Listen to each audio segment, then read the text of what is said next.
জানেন, আজ থেকে আরও 1 বছর আগে আমরা এই বালুর মাঠে একটা প্রোগ্রাম করেছিলাম। এখানে আমরা ঘোষণা দিয়েছিলাম এখানে যুবদল সদরপুর উপজেলায়, আমি অন্য উপজেলার কথা বলতে পারবো না, কিন্তু সদরপুর উপজেলার আজকে প্রমাণ করে যে সদরপুর উপজেলার যুবদল যে কোনো স্বৈরা শাসককে যেমন বিদায় করেছে, সদরপুর উপজেলার যুবদল এতটাই শক্তিশালী সদরপুর উপজেলায় যে তা আপনারা ইতিমধ্যে তার প্রমাণ সদরপুরে আপনারা দেখতেছেন। আমি নির্বাচনকে সামনে রেখে আজকে সদরপুর উপজেলা যুবদল যে আয়োজন করেছি, যে আমরা সারা বাংলাদেশের মানুষকে দেখিয়ে দিতে চাই যে সদরপুর উপজেলা একটি যুবদল আছে। এই যুবদলের মাধ্যমেই যারা এখানে নির্বাচন করার জন্য আসবেন, এই যুবদল তাদের প্রচণ্ড ভূমিকা রেখে যুবদল আগামী জাতীয় সংসদ নির্বাচনে জেতার জন্য ভূমিকা রাখবে। এর আগামী রাষ্ট্রনায়ক দেশনায়ক তারেক রহমান, আগামীর বাংলাদেশ, উনি ইতিমধ্যেই এই 17 বছর দেশের বাইরে থেকে বিএনপিকে ঐক্যবদ্ধ রাখছে। আর এবারও আগামী জাতীয় সংসদ নির্বাচনে আমরা আশাবাদী এখানে যারা যোগ্য প্রার্থী, যারা দুর্দিনে রাজপথে ছিল, যারা 17 বছর এই আওয়ামী লীগ দোসরদের সাথে রাজপথে থেকে মোকাবেলা করছে, এই ধরনের যোগ্য প্রার্থী এখানে তারেক রহমান সাথ দিবে বলে আমরা আশাবাদী।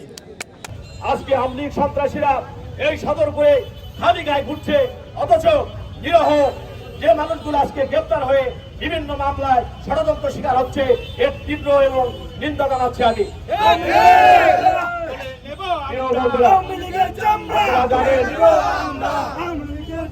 আজকে আমরা এই সদরপুর থানা যে লুটপাট হয়েছে, ইডান সদরপুর উপজেলা যে লুটপাট হয়েছে, আমরা এর তীব্র নিন্দা এবং প্রতিবাদ জানাই। আমরা চাই 6-7টি ভিডিও আছে, এই ভিডিও ফুটেজ দেখে তাদের গ্রেফতার করা হোক। কোন নিরহ মানুষকে যেন হয়রানি না করা হয়, এর তীব্র নিন্দা এবং প্রতিবাদ জানাই।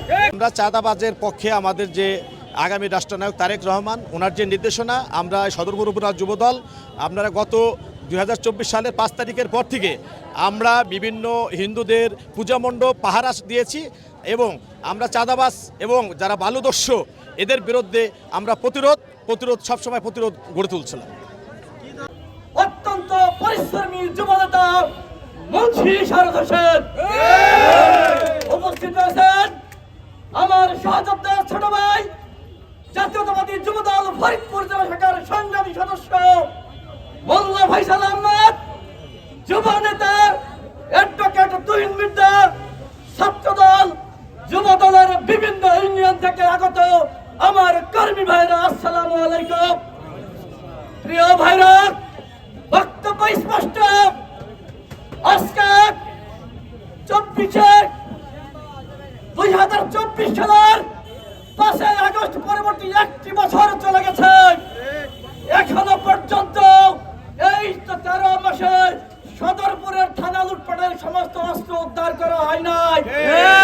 অথচ সেই আওয়ামী দুঃশাসন আমলে যাদের নির্দেশে আওয়ামী সন্ত্রাসীদের ছাত্র ছায়া যারা করেছিল, এখনো সদরপুরে তারা ওপেনে ঘোরাফেরা করতেছে।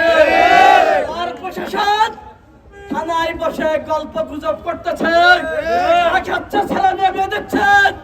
জাতীয়তাবাদী যুবদল হুঁশিয়ার করে দিয়ে বলতে চাই, আগামী নির্বাচনকে সামনে রেখে কেউ যদি নির্বাচন বানচালের চেষ্টা করে, যারা ভূমিদস্যুর সাথে জড়িত, যারা ইস্টান বাণিজ্যের সাথে জড়িত, যারা বালি লুটের সাথে জড়িত, তাদের সাথে সদরপুর উপজেলা যুবদল কঠিন থেকে কঠিন ভাবে প্রতিরোধ করে চলবে।